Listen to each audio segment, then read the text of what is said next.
ว่าแล้วมูรุกติดพ่อเนาะตัวใหญ่เฮ็ดติลตัวปกว่าได้แล้วนูโบตะลาออกละไปเฮ็ดที่เราตาได้เปิดโคตรจริงนะเนาะแต่นี่ใหญ่ได้ไปแฮ่นี่ตั้งโลตัวเราชลงนี่ไว้ช่วงนั้นตะลอกินตึกที่บ้านเนาะตะลอกินโอ้ได้เราบุษะนะยิกเตเลยอยู่เกี่ยวพวกวันนี้มาแจกข้าวสารให้กับพี่น้องผู้ยากไร้นะครับที่อยู่ฝั่งรัฐกะเหรี่ยงหมู่บ้านชื่อว่าบ้านทุกเกาะนะมาแจกให้กับผู้ยากไร้บ้านหลังละ 2,500 บาทเนาะแต่นี่ไงนี่เนาะเพที่เราตั้งมาเจอเนาะกว่าเลยตุ้มิสาวานเนาะกว่าเลยที่คือตั้งมาเจอเราไงนี่มีเวด้าแค่เลยนี่เจอกันเนาะว่าชื่อเขาว่าได้จีนี่มีเวด้าพอลอยตะกานิสาตะกาวิบลพอนะเนาะว่าเจอกันนี่เวด้าชื่อเขาเนี่ยเวด้าคือตั้งมาเจอเลยเดินลุยเพื่อโว้เนาะลุยเพื่อนี้เนาะมาลอยยามาจะปุ๋ยนี่ซื้อบุษตะกาเตเต้แต่เวด้าวิลนี่เดอมาม่าเดอตูเดอชอตี้เดอชมอนเดออีซ่าเดอเปโบเนาะ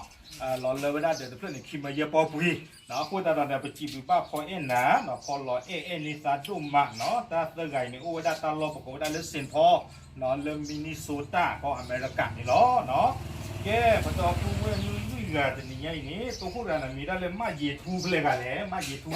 น่ะเนาะตากันมีได้เลยมาเยทูเนี่ยนู้นเป็นนี่เลยเดี๋ยวไปตีอย่างนี้ไม่จ่ายแล้วเปล่าเราไปเกลือขี้กันเลยกันมือเร่ทะเลกันเลยมือเร่น่ะแต่กันอย่างนี้นะเราเป็นนี่หรอเอาดีไว้นี่แต่กันอย่าง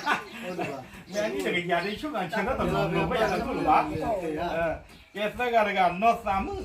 เท่าไรกันหรอน่ะนอสามมือในน้ำมันเราเป็นนี่หรอนี่ขอชีลือนี่ขอชีลือนี่นั่นตัวปัจจันน่าหรอเนาะว่ามุนนอกในด้านนี้แกกระเตอร์กันนี่นอมมุกุน้ำมุกุนี่ยี่สิบเจ็ดยาเจ็บยี่สิบเจ็ดยาเจ็บมาได้เอาไว้ยอดเจ็บเนาะเอาไว้ยอดเจ็บแกเวลาวิไงนี่เนาะเวลาสวอประกอบเวลาเรียกสวอทุกก่อเนาะสวอทุกก่อนี่เย็นหน้าหัวบ้านนบโรบัตเตียงยาวหลุดฮะตัวเป็นปูลูกลอ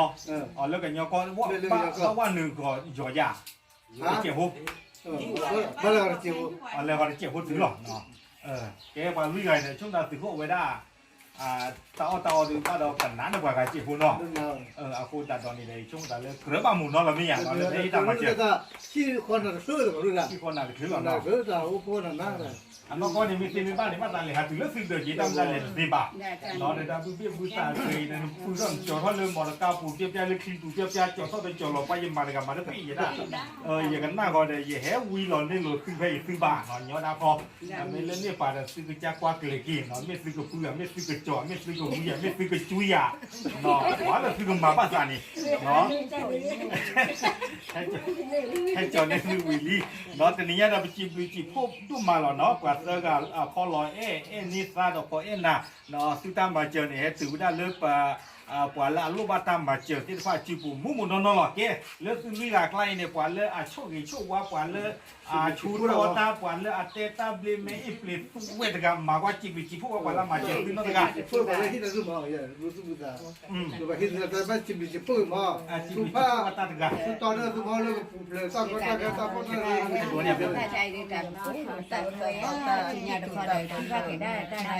วันได้ทอนได้ได้มาทุกคนเราจีบหมดแล้วได้ได้แก่บ้านบ้านที่ได้ที่บอกว่าบ้านที่เราก็ความดูก็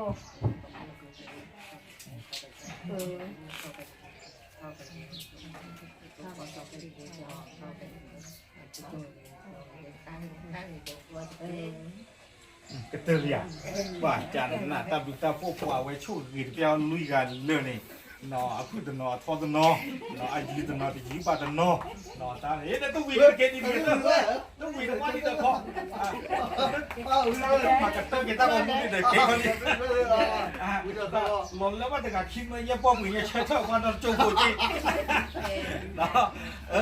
เอาไว้ได้แต่นี่ไงเนี่ยเนาะอย่าชกมันได้แล้วมันเตะทอแล้วแบบตุ้มมือกว่าดูชี้ได้ฮึกว่าลีเนาะตั้งแล้วอาริโตกระเตอร์เนี่ยเดี๋ยวไปดูที่ยาเก๋เนาะกว่าละเชื่อเขาตั้งมาเจอที่ผ้าเนาะเลยอักลัวจีที่บ้านเฮ็ดตื่นไว้ได้คือบ้านลีนี่ล้อเนาะแกไปกับมากระเตอร์กี่ไปตั้งกับมือแต่นี่ไงเทยล้อตับเลยล้อ